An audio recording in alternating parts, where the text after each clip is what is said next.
क्या आपने कभी सोचा है कि कुछ लोग बिना किसी डिग्री के, बिना किसी बड़े बैकग्राउंड के करोड़ों कमा लेते हैं, और कुछ लोग पूरी जिंदगी हार्ड वर्क करते रहते हैं, फिर भी फाइनेंशियली वहीं खड़े रहते हैं जहां से शुरू किया था।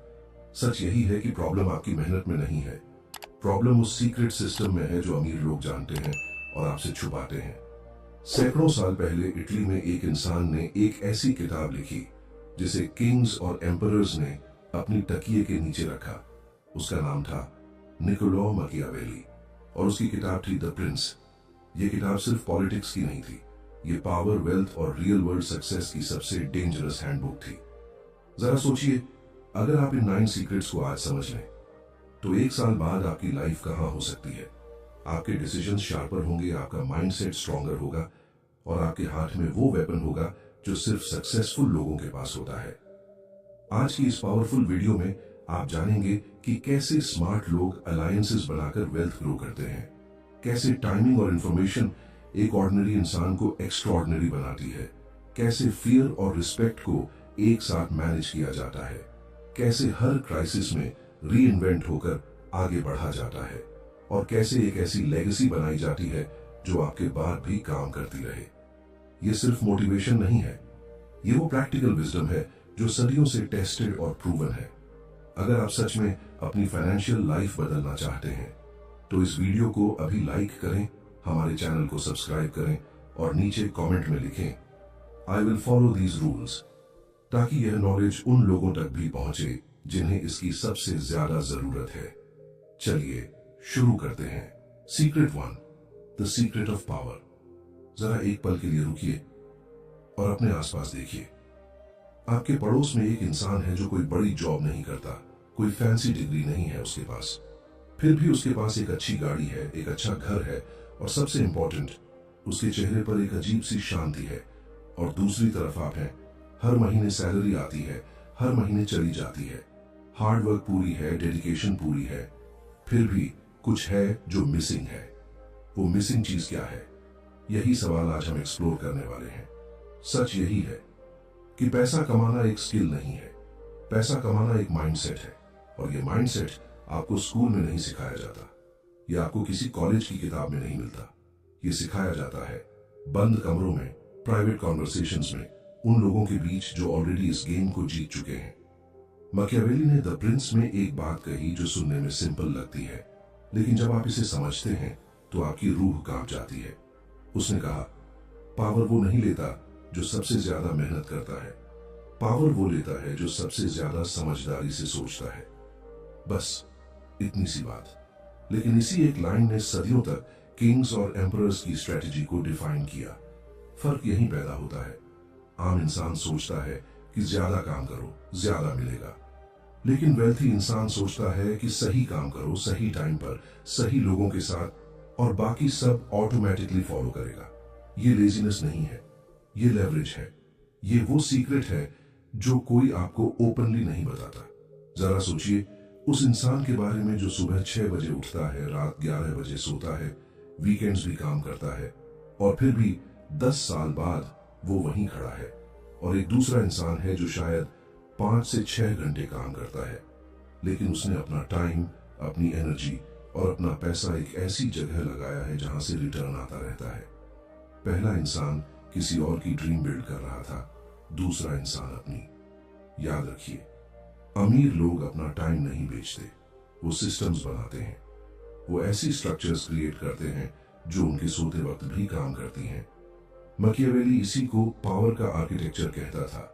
एक प्रिंस वो नहीं होता जो सबसे ज्यादा लड़ता है, एक प्रिंस वो होता है जो ऐसा किंगडम बनाता है जो बिना उसके भी चले। और यही वो पहला डेंजरस राज है जो आज आपके सामने है। पावर का मतलब कंट्रोल नहीं होता, पावर का मतलब होता है फ्रीडम। जब आपका पैसा आपके लिए काम करे, जब आपका नेटवर्क आपके लिए डोर्स खोले, जब आपकी रेपुटेशन आपसे पहले कमरे में एंटर करे, तब आप ट्रूली पावरफुल हैं। सच यही है कि एवरेज लोग रिएक्शंस में जीते हैं, जो हो गया उस पर रिएक्ट करते हैं, लेकिन वेल्थी लोग एक कदम आगे सोचते हैं। वो सिचुएशंस को पहले से डिजाइन करते हैं, वो चेस खेलते हैं जब बाकी सब लूडो खेल रहे होते हैं। यही वो जगह है जहां से असली गेम शुरू होती है। अब सवाल यह है कि इस पावर को एक्चुअली बिल्ड कैसे करें। इसके लिए आपको एक और राज समझना होगा, एक ऐसा राज जो रिस्क के बारे में है, लेकिन ये वो रिस्क नहीं है जो आप सोच रहे हैं। ये वो कैलकुलेटेड मूव है जो अमीर लोग तब खेलते हैं जब बाकी सब डरे हुए होते हैं, और यही मूव उनकी पूरी जिंदगी बदल देती है। Secret to the art of smart risk. एक सवाल पूछता हूं आपसे, और ऑनेस्टली जवाब दीजिए। आखिरी बार आपने कोई बड़ा डिसीजन कब लिया था? कोई ऐसा डिसीजन जिसमें थोड़ा डर था, थोड़ी अनसर्टेनिटी थी, लेकिन फिर भी आपने वो किया? याद कीजिए। और अगर जवाब नहीं आ रहा, अगर कोई मोमेंट याद नहीं आ रहा, तो यही आपकी सबसे बड़ी प्रॉब्लम है। क्योंकि जो लोग कभी रिस्क नहीं लेते, वो एक्चुअली सबसे बड़ा रिस्क ले रहे होते हैं। वो रिस्क है एक मीडियोकर जिंदगी जीने का। सच यही है कि हम सबको बचपन से एक ही लेसन सिखाया गया, सेफ रहो, सिक्योर रहो, गवर्नमेंट जॉब लो, प्रोविडेंट फंड भरो और जिंदगी कंफर्टेबल बना लो। और इसमें कोई बुराई नहीं है, लेकिन ये फॉर्मूला एक एवरेज जिंदगी के लिए है, एक एक्स्ट्रॉर्डिनरी जिंदगी के लिए नहीं। मैकियावेली ने द प्रिंस में एक ऐसी बात लिखी जो उस वक्त भी रेवोल्यूशनरी थी और आज भी उतनी ही पावरफुल है। उसने कहा, फॉर्चून एक नदी की तरह है, जब वो शांत हो तो किनारे बनाओ, लेकिन जब वो बहती हो तो उसमें उतरने की हिम्मत रखो। अब इसे सिर्फ फिलॉसफी मत समझिए, ये एक फाइनेंशियल ट्रूथ है। जब मार्केट डाउन हो, जब इकोनॉमी स्लो हो, जब बाकी सब डरे हुए हों, यही वो मोमेंट होता है जब स्मार्ट लोग अपनी सबसे बड़ी मूव्स खेलते हैं। फर्क यहीं पैदा होता है। आम इंसान रिस्क को डेंजर की तरह देखता है, लेकिन वेल्थी इंसान रिस्क को एक टूल की तरह यूज करता है।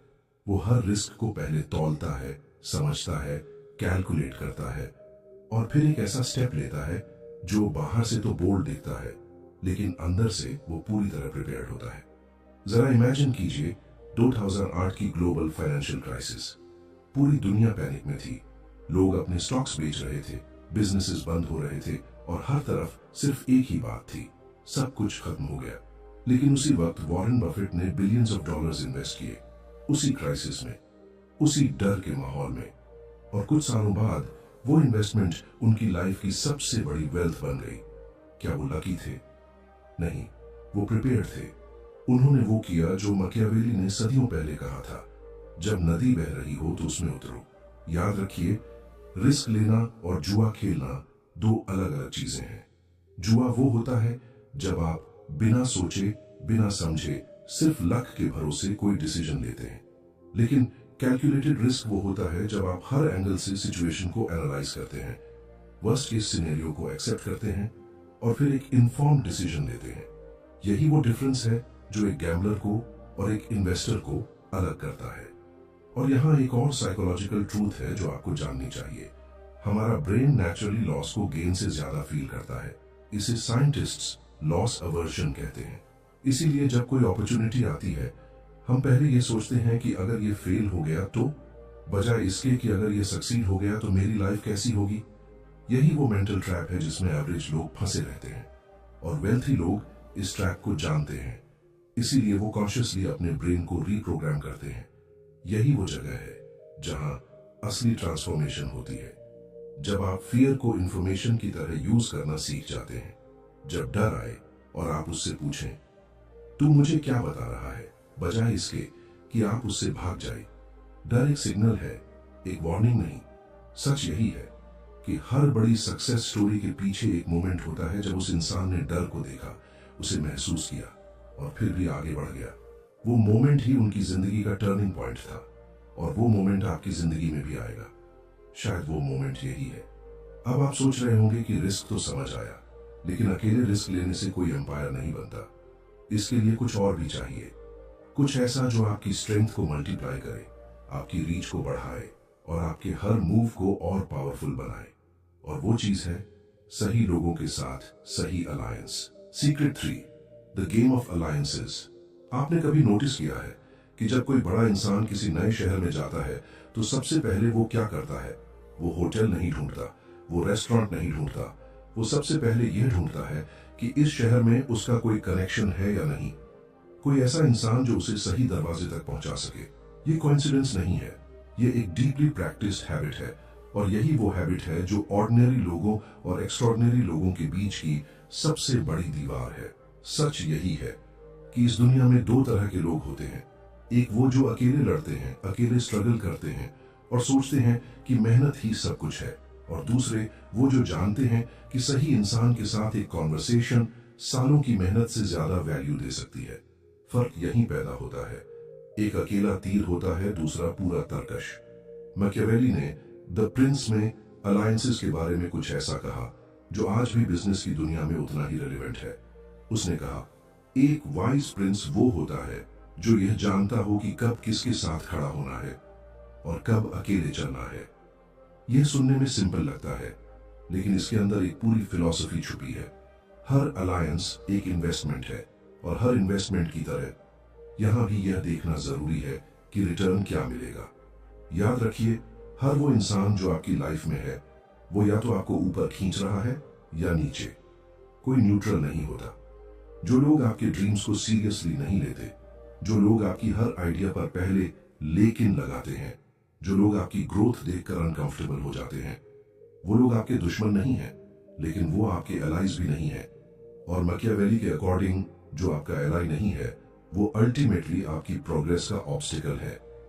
जरा सोचिए एक ऐसे इंसान के बारे में जो जेन्युइनली टैलेंटेड है, जेन्युइनली हार्डवर्किंग है, लेकिन उसका पूरा सर्कल उन लोगों से भरा है जो सिर्फ कंप्लेंट्स करते हैं, जो ये सोचते हैं कि सिस्टम ने उनके साथ धोखा किया, लक ने साथ नहीं दिया और जमाना ठीक नहीं है।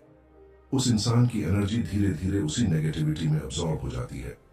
वो अपना पोटेंशियल नहीं देख पाता क्योंकि उसके आसपास कोई नहीं है जो उसे उसकी असली हाइट दिखाए। यह ट्रेजेडी है, और यह ट्रेजेडी आज लाखों लोगों की जिंदगी में हो रही है। फर्क यहीं पैदा होता है। सक्सेसफुल लोग अपने सर्कल को डिलिबरेटली डिजाइन करते हैं। वो उन लोगों को खोजते हैं जो उनसे आगे हैं, जो उनसे ज्यादा जानते हैं, जो उन्हें चैलेंज करते हैं, क्योंकि वो जानते हैं कि जब आप किसी ऐसे इंसान के साथ बैठते हैं जो आपसे बेहतर है, तो आपका स्टैंडर्ड ऑटोमेटिकली ऊपर जाता है। आपकी सोच बदलती है, आपके गोल्स बड़े होते हैं। और यहां मैकियावेली का सबसे डेंजरस इंसाइट आता है। उसने कहा था, अलायंसेस सिर्फ फ्रेंडशिप नहीं होती। रियल अलायंस वो होती है जहां दोनों तरफ वैल्यू हो, जहां एक दूसरे को जेन्युइनली कुछ मिल रहा हो। इसीलिए जब भी आप किसी पावरफुल इंसान से कनेक्ट करना चाहते हैं, पहले यह सोचिए कि आप उसे क्या दे सकते हैं। सिर्फ लेने की मेंटालिटी से कोई लास्टिंग अलायंस नहीं बनती। यही वो जगह है जहां नेटवर्किंग और जेन्युइन कनेक्शन का फर्क समझ आता है। नेटवर्किंग एक ट्रांजैक्शन है, कनेक्शन एक रिलेशनशिप है, और रिलेशनशिप्स वो करेंसी हैं जो कभी डिवैल्यू नहीं होती। जब इकोनॉमी क्रैश हो, जब मार्केट डाउन हो, जब सब कुछ अनसर्टेन हो, तब भी एक सच्चा और पावरफुल कनेक्शन आपको वो दरवाजा दिखा सकता है जो बाकियों को नजर भी नहीं आता। सच यही है कि अकेले आप एक अच्छी जिंदगी जी सकते हैं, लेकिन सही लोगों के साथ आप एक एक्स्ट्रॉर्डिनरी लेगेसी बना सकते हैं। और यही वो लेसन है जो मैकियावेली ने उन प्रिंसेस को सिखाया था, जो सिर्फ सरवाइव नहीं करना चाहते थे, बल्कि कॉन्कर करना चाहते थे। अब आप सोचिए, अलायंसेस बन गई, कनेक्शंस बन गए, लेकिन इस दुनिया में सिर्फ कनेक्शन से काम नहीं चलता। लोग आपको जज करते हैं, लोग आपकी इमेज देखते हैं, और कभी कभी वो इमेज जो आप दुनिया को दिखाते हैं, वो आपकी असली फेस नहीं होती।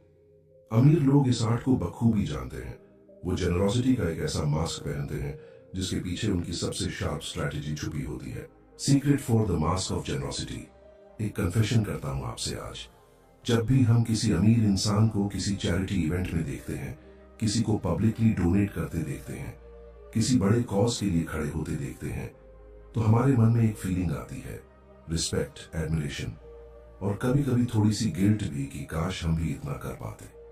लेकिन आज एक सच आपके सामने रखना है जो शायद आपको अनकंफर्टेबल कर दे। जो दिखता है वो हमेशा वो नहीं होता जो है, और जो है वो कभी कभी इतना कैलकुलेटेड होता है कि आप सोचते रह जाएंगे। सच यही है कि जेनरोसिटी एक इमोशन नहीं है, जेनरोसिटी एक स्ट्रैटेजी है। और ये बात कहना सिनिकल नहीं है, ये बात कहना रियलिस्टिक है। मैकियावेली ने द प्रिंस में इसी टॉपिक पर सबसे डेंजरस चैप्टर लिखा था। उसने कहा, एक प्रिंस जो हर किसी के सामने जेनरस दिखता है, वो अल्टीमेटली खुद को कमजोर कर लेता है। लेकिन जो प्रिंस ये जानता है कि कब, कहां और किसके सामने जेनरस होना है, वो अपनी पावर को मल्टीप्लाई करता है। यह सुनकर थोड़ा हार्श लगता है, लेकिन यही ट्रूथ है। फर्क यहीं पैदा होता है। आम इंसान जेनरोसिटी को एक वर्च्यू की तरह देखता है। देना अच्छी बात है, बांटना अच्छी बात है, हेल्प करना अच्छी बात है, और ये सब सच भी है। लेकिन वेल्थी इंसान जेनरोसिटी को एक इन्वेस्टमेंट की तरह देखता है। वो देता है लेकिन सोच समझकर। वो हेल्प करता है लेकिन स्ट्रेटेजिकली। वो इसलिए नहीं देता कि उसे अच्छा लगे, वो इसलिए देता है क्योंकि उसे पता है कि ये गिविंग उसे कहीं ना कहीं वापस मिलेगी। और यही वो इनविजिबल गेम है जो हर बड़े इंसान के आसपास हर वक्त चल रहा होता है। जरा इमेजिन कीजिए एक बड़े बिजनेसमैन को जो एक लोकल इवेंट में आता है, पब्लिकली एक बड़ी अमाउंट डोनेट करता है, कैमरास के सामने मुस्कुराता है, और अगले दिन उसका नाम न्यूज़पेपर में होता है।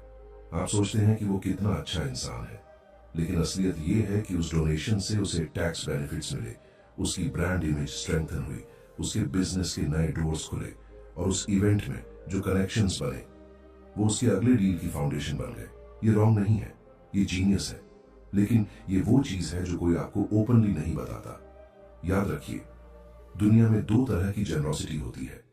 एक वो जो दिल से आती है, बिना किसी एक्सपेक्टेशन के, बिना किसी रिटर्न के, और दूसरी वो जो माइंड से आती है, एक कैलकुलेटेड मूव की तरह, एक लॉन्ग टर्म इन्वेस्टमेंट की तरह।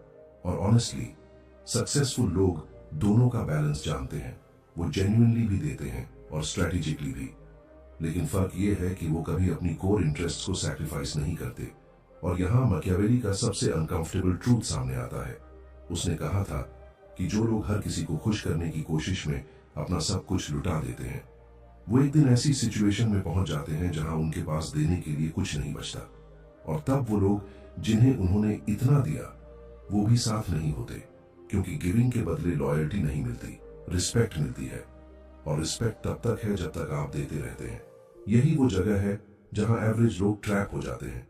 वो नाइस बने रहते हैं, हर किसी की हाँ में हाँ मिलाते हैं, हर किसी की रिक्वेस्ट पर अपना काम छोड़ देते हैं, और धीरे धीरे उनकी अपनी लाइफ, अपने गोल्स, अपने ड्रीम्स सब किसी और की प्रायोरिटीज के बोझ तले दब जाते हैं। ये सेल्फिशनेस नहीं है कि आप अपनी बाउंड्रीज रखें, ये सर्वाइवल है, ये विजडम है। सच यही है कि सबसे जेनरस दिखने वाले लोग अक्सर सबसे स्ट्रेटेजिक होते हैं। वो जानते हैं कि इमेज कैसे बिल्ड होती है, वो जानते हैं कि लोगों के दिलों में जगह कैसे बनाई जाती है, और सबसे इंपॉर्टेंट, वो जानते हैं कि यह सब करते हुए अपने कोर को कैसे प्रोटेक्ट किया जाता है। ये दोगलापन नहीं है, ये मास्टरी है। तो अगली बार जब आप किसी को जेनरसली देते हुए देखें, एक पल रुकिए और सोचिए कि इस गिविंग के पीछे कौन सी इनविजिबल चेस मूव है। क्योंकि जो लोग ये देखना सीख जाते हैं वो खुद भी उसी लेवल पर खेलने लगते हैं। लेकिन जेनरोसिटी की ये स्ट्रैटेजी तभी काम करती है जब आपके पास एक और चीज हो, एक ऐसी चीज जो आपको हर सिचुएशन में एक कदम आगे रखे, एक ऐसा वेपन जो न दिखता है न सुनाई देता है, लेकिन जिसके बिना कोई भी बड़ा गेम नहीं जीता जा सकता। और वो वेपन है information. Secret 5, the weapon of information. एक सीन इमेजिन कीजिए, दो लोग एक ही बिजनेस मीटिंग में बैठे हैं, एक ही टेबल पर, एक ही डील डिस्कस हो रही है, लेकिन एक इंसान के पास वो इंफॉर्मेशन है जो दूसरे के पास नहीं है। वो जानता है कि सामने वाला कितना डेस्परेट है, वो जानता है कि मार्केट में एग्जैक्टली क्या हो रहा है, वो जानता है कि इस डील की असली वैल्यू क्या है। और दूसरा इंसान, वो सिर्फ ये जानता है जो उसे बताया गया है। अब बताइए, वो मीटिंग कौन जीतेगा? जवाब ऑब्वियस है। और यही वो मोमेंट है जब आपको समझ आता है कि इस दुनिया में नॉलेज सिर्फ पावर नहीं है, नॉलेज ही असली करेंसी है। सच यही है कि हर बड़ी वेल्थ के पीछे एक इंफॉर्मेशन एडवांटेज होता है। हर बड़े डील के पीछे एक ऐसा इंसान होता है जिसे वो पता था जो बाकियों को नहीं पता था। हर सक्सेसफुल इन्वेस्टमेंट के पीछे एक ऐसी इंसाइट होती है जो पब्लिकली अवेलेबल नहीं थी। यह लक नहीं है, यह प्रिपरेशन है, ये डिलिबरेटली इंफॉर्मेशन कलेक्ट करने की, प्रोसेस करने की और सही वक्त पर यूज करने की आर्ट है। मैकियावेली ने द प्रिंस में इस बारे में कुछ ऐसा कहा जो आज के डिजिटल एज में और भी ज्यादा रेलेवेंट हो गया है। उसने कहा, एक वाइज रूलर वो नहीं होता जो सबसे ज्यादा बोलता है, वो होता है जो सबसे ज्यादा सुनता है, ऑब्जर्व करता है और तब बोलता है जब उसके वर्ड्स का मैक्सिमम इंपैक्ट हो। यह सोचिए, वो एक प्रिंस की बात कर रहा था, लेकिन यही प्रिंसिपल आज हर सक्सेसफुल एंटरप्रेन्योर, इन्वेस्टर और लीडर फॉलो करता है। फर्क यहीं पैदा होता है, एवरेज इंसान इंफॉर्मेशन को पैसिव तरीके से रिसीव करता है। जो न्यूज आई देख ली, जो सोशल मीडिया पर दिखा स्क्रॉल कर लिया, जो किसी ने बताया मान लिया। लेकिन वेल्थी इंसान इंफॉर्मेशन को एक्टिवली हंट करता है। वो सही सोर्सेज ढूंढता है, सही लोगों से सही सवाल पूछता है और हर सिचुएशन को एक इंटेलिजेंस गैदरिंग अपॉर्चुनिटी की तरह देखता है। वो हर कॉन्वर्सेशन में कुछ ना कुछ सीखने की कोशिश करता है और यही वो हैबिट है जो उसे हमेशा एक कदम आगे रखती है। याद रखिए, जो इंफॉर्मेशन आप कंज्यूम करते हैं वो अल्टीमेटली आपकी डिसीजंस को शेप करती है और आपकी डिसीजंस आपकी डेस्टिनी को। तो अगर आप वही कंज्यूम कर रहे हैं जो बाकी सब कंज्यूम कर रहे हैं, तो आपकी लाइफ भी वैसी ही रहेगी जैसी बाकियों की है। एक्स्ट्रॉर्डिनरी रिजल्ट्स के लिए एक्स्ट्रॉर्डिनरी इनपुट्स चाहिए और वो इनपुट्स वहां से आते हैं जहां एवरेज लोग जाते ही नहीं। जरा सोचिए उन लोगों के बारे में जो स्टॉक मार्केट में कंसिस्टेंटली पैसा बनाते हैं। क्या वो कोई जादू जानते हैं? नहीं। क्या उनके पास कोई स्पेशल टैलेंट है? शायद नहीं। लेकिन उनके पास एक चीज जरूर है, वो किसी इंडस्ट्री को इतनी डीपली समझते हैं, उसके पैटर्न्स को इतने क्लोजली ऑब्जर्व करते हैं कि जब बाकी लोगों को एक अपॉर्चुनिटी दिखती है तब तक वो उस अपॉर्चुनिटी को पहले ही कैप्चर कर चुके होते हैं। इंफॉर्मेशन का यही गेम है, जो पहले जानता है वो पहले जीतता है। मैकियावेली ने कहा था कि इंफॉर्मेशन दो तरह से यूज होती है, एक जो आप जानते हैं उसे स्ट्रेटेजिकली शेयर करना और दो जो आप जानते हैं उसे स्ट्रेटेजिकली छुपाना। दोनों इक्वली इंपॉर्टेंट है, क्योंकि अगर आप सब कुछ सबको बता देते हैं तो आपका एडवांटेज खत्म हो जाता है और अगर आप कुछ भी शेयर नहीं करते तो लोग आप पर ट्रस्ट नहीं करते। बैलेंस यहां भी जरूरी है। यही वो जगह है जहां साइलेंस एक वेपन बन जाती है। नोटिस कीजिए कि सबसे पावरफुल लोग अक्सर सबसे कम बोलते हैं। वो ऑब्जर्व करते हैं, वो सुनते हैं, वो प्रोसेस करते हैं और जब वो बोलते हैं तो हर वर्ड कैलकुलेटेड होता है, हर सेंटेंस का एक पर्पस होता है। यह एरोगेंस नहीं है, यह मास्टरी है, यह इंफॉर्मेशन मैनेजमेंट का हाईएस्ट लेवल है। सच यही है कि आज के वर्ल्ड में डेटा हर जगह है, न्यूज हर जगह है, ओपिनियंस हर जगह है, लेकिन रियल इंसाइट, रियल विजडम वो बहुत रेयर है और वो उन्हीं को मिलती है जो सरफेस से नीचे जाने की हिम्मत रखते हैं, जो ये पूछते हैं कि क्यों जब बाकी सब सिर्फ क्या पर रुक जाते हैं, जो पैटर्न्स देखते हैं जब बाकी सब सिर्फ इवेंट्स देखते हैं। अब आपके पास पावर है, स्मार्ट रिस्क लेने की क्लैरिटी है, सही अलायंसेस हैं, जेनरोसिटी का मास्क है और इंफॉर्मेशन का वेपन है। लेकिन ये सब होते हुए भी अगर आपने एक चीज मिस कर दी तो सब कुछ बेकार हो सकता है और वो चीज है टाइमिंग। क्योंकि सही काम भी गलत वक्त पर किया जाए तो वो गलत काम बन जाता है। Secret 6, the skill of timing. आपने कभी किसी फार्मर को देखा है जो बीज बोने से पहले आसमान को देखता है, जमीन को छूता है, हवा को महसूस करता है? वो लेजी नहीं है, वो वेट नहीं कर रहा, वो सबसे इंपॉर्टेंट काम कर रहा है जो एक फार्मर कर सकता है। वो सही वक्त का इंतजार कर रहा है क्योंकि वो जानता है कि गलत सीजन में बोया गया बीज चाहे कितना भी अच्छा हो कभी फल नहीं देगा। और यही ट्रूथ, यही एक सिंपल फार्मर की विजडम, वो सीक्रेट है जो दुनिया के सबसे सक्सेसफुल लोग अपनी पूरी लाइफ अप्लाई करते हैं। सच यही है कि इस दुनिया में फेलियर के दो सबसे बड़े कारण हैं, एक बहुत जल्दी एक्ट करना और दो बहुत देर से एक्ट करना। और इन दोनों के बीच जो परफेक्ट मोमेंट होता है वो इतना थिन होता है, इतना सटल होता है कि जो ट्रेंड नहीं है वो उसे देख ही नहीं पाता। वेल्थी लोग उस मोमेंट को पहचानते हैं और यही उनकी सबसे अंडररेटेड सुपर पावर है। मैकियावेली ने द प्रिंस में टाइमिंग के बारे में एक ऐसी बात कही जो सदियों बाद भी उतनी ही शार्प है। उसने कहा, जो इंसान अपने एक्शंस को समय के साथ अलाइन कर लेता है वो फॉर्चून का मास्टर बन जाता है और जो नहीं कर पाता वो फॉर्चून का स्लेव बनकर रह जाता है। यह सोचिए, फॉर्चून का मास्टर यानी सर्कमस्टेंसेस आपको कंट्रोल नहीं करती, आप सर्कमस्टेंसेस को कंट्रोल करते हैं। और यह तभी पॉसिबल है जब आपको टाइमिंग की आर्ट आती हो। फर्क यहीं पैदा होता है। एवरेज इंसान तब एक्ट करता है जब उसे कंफर्टेबल फील होता है, जब सब कुछ परफेक्ट लगता है, जब कोई रिस्क नजर नहीं आता। लेकिन सच यही है कि वो परफेक्ट मोमेंट कभी आता नहीं। हमेशा कोई ना कोई रीजन होता है रुकने का, हमेशा कोई ना कोई डाउट होता है, और यही डाउट उनकी सबसे बड़ी एनिमी है। दूसरी तरफ वेल्थी इंसान अनकंफर्टेबल होते हुए भी एक्ट करता है, लेकिन तब जब साइंस सही होते हैं, जब डेटा सही होता है, जब उसकी गट और उसकी नॉलेज दोनों एक ही डायरेक्शन में पॉइंट करते हैं। जरा इमेजिन कीजिए दो एंटरप्रेन्योर्स को, दोनों के पास एक ही आइडिया है, एक ही मार्केट है, एक ही अपॉर्चुनिटी है। पहला इंसान एक्साइटेड हो जाता है और इमीडिएटली जंप करता है, बिना रिसर्च के, बिना प्रिपरेशन के, सिर्फ इंथुजियाज्म में। और दूसरा इंसान रुकता है, ऑब्जर्व करता है, मार्केट को समझता है, कॉम्पिटिटर्स को स्टडी करता है, और जब एग्जैक्टली सही मोमेंट आता है तब वो एक ऐसे मूव के साथ एंटर करता है जो पहले से कैलकुलेटेड है, प्रिपेयर्ड है और ऑलमोस्ट अनफेयर एडवांटेज के साथ है। पहला इंसान फेल हो जाता है, दूसरा इंसान डोमिनेट करता है। सेम आइडिया, सेम अपॉर्चुनिटी, लेकिन कंप्लीटली डिफरेंट आउटकम्स, सिर्फ इसलिए क्योंकि एक को टाइमिंग आती थी और दूसरे को नहीं। याद रखिए, पेशेंस और लेजीनेस में फर्क होता है। लेजीनेस वो है जब आप एक्ट नहीं करते क्योंकि आप एफर्ट नहीं करना चाहते। पेशेंस वो है जब आप एक्ट नहीं करते क्योंकि आप जानते हैं कि अभी वो मोमेंट नहीं आया। एक इंसान जो जेन्युइनली टाइमिंग समझता है वो बाहर से लेजी दिख सकता है, लेकिन अंदर से वो कॉन्स्टेंटली ऑब्जर्व कर रहा होता है, एनालाइज कर रहा होता है और अपने मूव को प्रिपेयर कर रहा होता है। वो शेर की तरह होता है जो घास में छुपा है, बिल्कुल स्टिल, बिल्कुल क्वाइट। लेकिन जब सही मोमेंट आता है तो वो इतनी स्पीड से मूव करता है कि शिकार को पता भी नहीं चलता।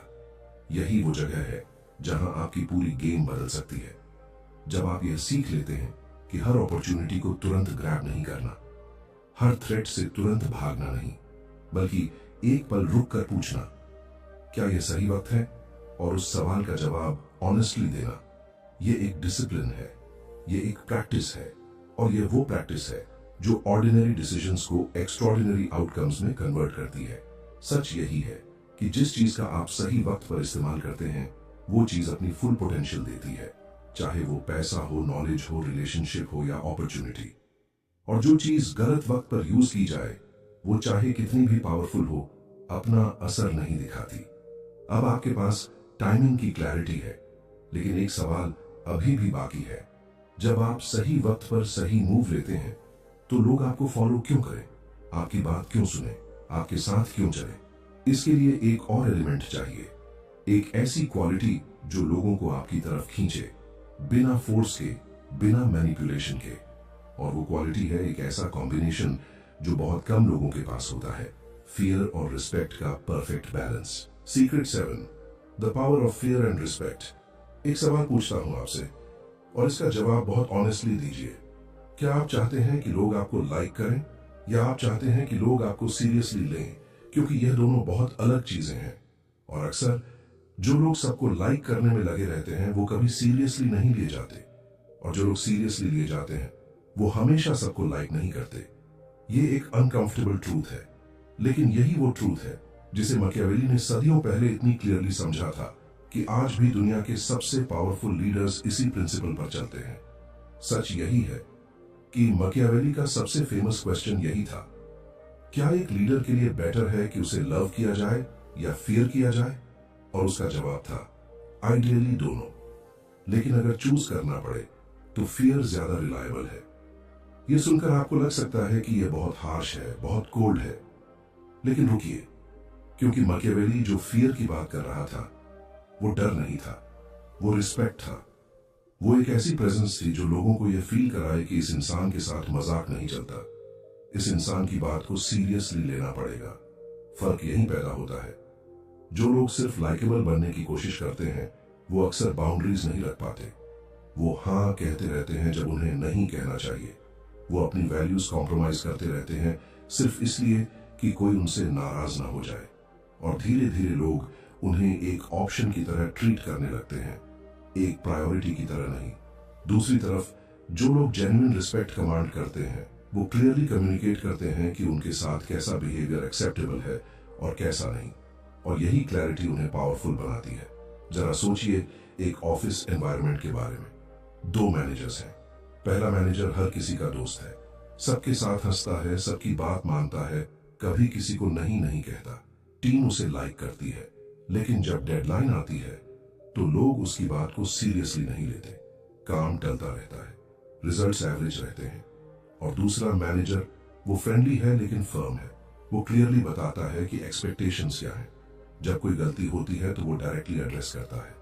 लोग उससे थोड़ा इंटिमिडेट होते हैं, लेकिन उसकी टीम के रिजल्ट्स हमेशा एक्सेप्शनल होते हैं। और ऑनेस्टली समय के साथ उसकी टीम उसे सबसे ज्यादा रिस्पेक्ट करती है, क्योंकि वो जानती है कि यह इंसान उन्हें जेन्युइनली बेटर बना रहा है। याद रखिए, रियल रिस्पेक्ट वो नहीं होती जो आप मांगते हैं।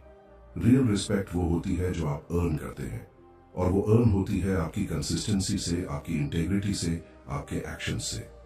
जब आप जो कहते हैं वो करते हैं, जब आपकी वर्ड्स और एक्शंस में कोई गैप नहीं होता, तब लोग ऑटोमेटिकली आपको सीरियसली लेने लगते हैं।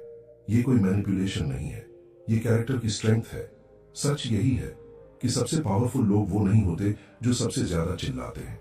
सबसे पावरफुल लोग वो होते हैं जिनकी एक क्वाइट डिग्निटी होती है, एक ऐसी स्टिलनेस जो ये बताती है कि इन्हें कुछ प्रूव नहीं करना। ये कॉन्फिडेंस किसी डिग्री से नहीं आती, किसी टाइटल से नहीं आती, ये आती है उस डीप सेल्फ अवेयरनेस से जो तब डेवलप होती है जब आप जेन्युइनली अपने आप पर काम करते हैं। और ये सब करते हुए एक और चीज होती है जो सबसे पावरफुल लोगों को बाकियों से अलग करती है।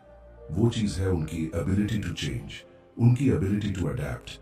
क्योंकि दुनिया हमेशा बदलती रहती है, और जो नहीं बदलता वो टूट जाता है, लेकिन जो री इन्वेंट होना जानता है वो हर क्राइसिस के बाद और मजबूत होकर उठता है। चैप्टर 8, द आर्ट ऑफ री इन्वेंशन। 2008 में पूरी दुनिया की इकोनॉमी तबाह हो रही थी, बैंक्स बंद हो रहे थे, कंपनीज डूब रही थीं, लोग अपनी जॉब्स खो रहे थे, घर बिक रहे थे।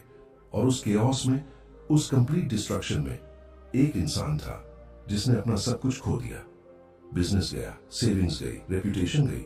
लोगों ने कहा यह इंसान खत्म हो गया। लेकिन 5 साल बाद वही इंसान एक कंप्लीटली डिफरेंट इंडस्ट्री में, एक कंप्लीटली डिफरेंट मॉडल के साथ पहले से 3 गुना ज्यादा सक्सेसफुल था। क्या हुआ था उस 5 साल में? उसने वो किया जो एवरेज लोग कभी नहीं कर पाते। उसने खुद को री इन्वेंट किया। सच यही है कि जिंदगी में सबसे डेंजरस इंसान वो नहीं होता जो कभी गिरता नहीं। सबसे डेंजरस इंसान वो होता है जो हर बार गिरने के बाद एक नए वर्जन के साथ उठता है। और यही वो क्वालिटी है जो ट्रूली वेल्थी लोगों को बाकी सबसे अलग करती है। वो फेलियर को एक एंडिंग की तरह नहीं देखते, वो फेलियर को एक डेटा पॉइंट की तरह देखते हैं, एक इंफॉर्मेशन की तरह, एक फीडबैक की तरह जो उन्हें बताती है कि अब डायरेक्शन बदलने का वक्त आ गया है। मैकियावेली ने द प्रिंस में एक ऐसी बात कही जो रीइन्वेंशन के बारे में सबसे पावरफुल इंसाइट है। उसने कहा, जो इंसान अपने तरीकों को वक्त के साथ नहीं बदलता, वो एक दिन वक्त के हाथों बदल दिया जाता है। ये लाइन सोचिए जरा, वक्त के हाथों बदल दिया जाता है। यानी या तो आप खुद को चूज करके बदलते हैं, या सर्कमस्टांसेस आपको फोर्स करके बदल देती है। और जब सर्कमस्टांसेस बदलती है तो वो प्रोसेस पेनफुल होती है, ह्यूमिलिएटिंग होती है और आपके कंट्रोल में नहीं होती। लेकिन जब आप खुद बदलते हैं तो वो प्रोसेस एम्पावरिंग होती है, इंटेंशनल होती है और पूरी तरह आपके हाथ में होती है। फर्क यहीं पैदा होता है। एवरेज इंसान अपनी आइडेंटिटी को अपने करंट सिचुएशन से जोड़ लेता है। मैं ये जॉब करता हूं इसलिए मैं ये हूं, मेरा ये बिजनेस है इसलिए मैं ये हूं। और जब वो जॉब जाती है, जब वो बिजनेस डूबता है, तो उसे लगता है कि वो खुद डूब गया, उसकी पूरी आइडेंटिटी कोलैप्स हो जाती है। लेकिन वेल्थी इंसान अपनी आइडेंटिटी को अपनी वैल्यूज से, अपनी स्किल्स से, अपनी माइंडसेट से जोड़ता है, जो चीजें कोई सिचुएशन छीन नहीं सकती। और इसीलिए जब कोई क्राइसिस आती है, वो टूटता नहीं, वो ट्रांसफॉर्म होता है। याद रखिए, री इन्वेंशन का मतलब ये नहीं कि आप अपना सब कुछ छोड़ दें। री इन्वेंशन का मतलब है कि आप अपनी कोर स्ट्रेंथ्स को आइडेंटिफाई करें और उन्हें नए कॉन्टेक्स्ट्स में, नए वेज में, नई अपॉर्चुनिटीज में अप्लाई करें। एक एक्टर जो डायरेक्टर बन जाता है, एक एथलीट जो कोच बन जाता है, एक एम्प्लॉय जो एंटरप्रेन्योर बन जाता है, वो अपनी कोर को नहीं छोड़ते, वो अपनी कोर को इवॉल्व करते हैं। और यही एवोल्यूशन उन्हें हर क्राइसिस के बाद स्ट्रॉन्गर बनाती है। यही वो जगह है जहां आपको एक डिसीजन लेना है। अगर आपकी जिंदगी में अभी कोई क्राइसिस है, कोई फेलियर है, कोई ऐसा मोमेंट है जहां सब कुछ गलत लग रहा है, तो एक पल रुकिए और खुद से पूछिए, यह सिचुएशन मुझे क्या बनने का मौका दे रही है? क्योंकि हर क्राइसिस एक डिस्गाइज्ड अपॉर्चुनिटी है। हर फेलियर एक हिडन लेसन है और हर एंडिंग एक न्यू बिगिनिंग का पहला पेज है। सच यही है कि दुनिया उन्हीं को याद रखती है जो बदलने की हिम्मत रखते हैं, जो कंफर्टेबल होने के बावजूद ग्रो करते रहते हैं, जो सक्सेसफुल होने के बावजूद सीखते रहते हैं और जो गिरने के बावजूद हर बार एक नए और बेहतर वर्जन के साथ उठते हैं। Chapter 9, the final secret of legacy. आज से लगभग 500 साल पहले एक इंसान एक छोटे से कमरे में बैठा था। बाहर पॉलिटिकल टर्मोइल था, अनसर्टेनिटी थी और उसकी खुद की लाइफ बर्बाद हो चुकी थी। जॉब गई थी, पावर गई थी और उसे फ्लोरेंस से एग्जाइल कर दिया गया था। उस अंधेरे में, उस कंप्लीट आइसोलेशन में उसने एक किताब लिखी, द प्रिंस। और आज 500 साल बाद वो किताब दुनिया के हर बिजनेस स्कूल में पढ़ाई जाती है। हर लीडर उसे रेफरेंस करता है, हर पावरफुल इंसान उसके प्रिंसिपल्स को अप्लाई करता है। निकोलो मैकियावेली की बॉडी इस दुनिया में नहीं है, लेकिन उसकी लेगेसी, उसकी थिंकिंग, उसका इम्पैक्ट आज भी जिंदा है। यही है लेगेसी की असली पावर। यही है वो फाइनल सीक्रेट जो आज हम एक्सप्लोर करने वाले हैं। सच यही है कि हम सब एक दिन इस दुनिया से चले जाएंगे। ये हार्श है, ये अनकंफर्टेबल है, लेकिन ये सच है। और यही एक ट्रूथ जब आप डीपली इंटरनलाइज कर लेते हैं तो आपकी पूरी लाइफ की प्रायोरिटी शिफ्ट हो जाती है। आप ये सोचना बंद कर देते हैं कि मैं आज क्या पा सकता हूं, और आप ये सोचना शुरू कर देते हैं कि मैं ऐसा क्या बना सकता हूं जो मेरे बाद भी काम करता रहे। और यही शिफ्ट, यही एक मेंटल शिफ्ट ऑर्डिनरी लोगों और लेजेंडरी लोगों के बीच का सबसे बड़ा फर्क है।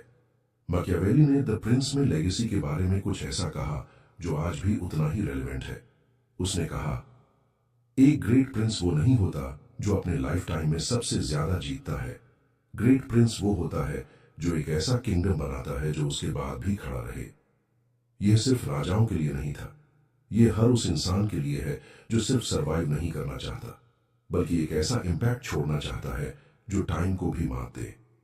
फर्क यहीं पैदा होता है। एवरेज इंसान अपनी पूरी लाइफ इस सवाल पर फोकस करता है कि मैं कितना कमा सकता हूं, लेकिन ट्रूली वेल्थी इंसान एक कंप्लीटली डिफरेंट सवाल पूछता है, मैं कितना बिल्ड कर सकता हूं। कमाना एक ट्रांजैक्शन है, बिल्डिंग एक क्रिएशन है।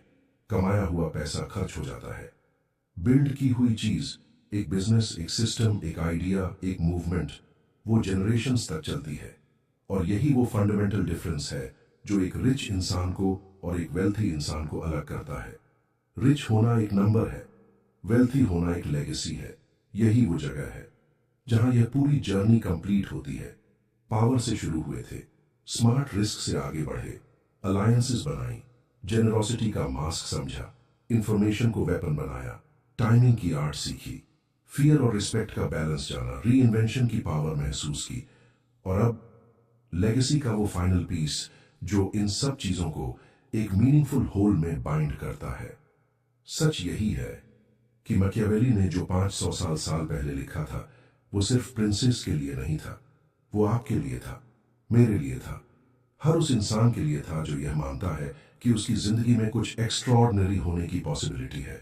और वो पॉसिबिलिटी सिर्फ तब रियलाइज होती है जब आप छोटा सोचना बंद कर देते हैं, जब आप सायरफ अपनी जिंदगी के लिए नहीं बल्कि उन लोगों के लिए जीना शुरू करते हैं जो आपके बाद आएंगे। याद रखिए, दुनिया में दो तरह के लोग होते हैं, एक जो हिस्ट्री पढ़ते हैं और दूसरे जो हिस्ट्री बनाते हैं। आप इस वीडियो यहां तक आए, इसका मतलब आप दूसरी कैटेगरी में बिलोंग करते हैं। आपके अंदर वो स्पार्क है, वो एम्बिशन है, वो हंगर है। बस जरूरत है तो उसे एक डायरेक्शन देने की, एक इंटेंशनल, पावरफुल और मीनिंगफुल डायरेक्शन। तो आज से, अभी से एक काम कीजिए, एक सवाल खुद से पूछिए और उसका जवाब लिखिए। वो सवाल है, जब मैं इस दुनिया में नहीं रहूंगा तो लोग मुझे किस लिए याद करेंगे? जो जवाब आता है वही आपकी लेगेसी है। और आज का हर एक एक्शन उस लेगेसी को या तो बिल्ड कर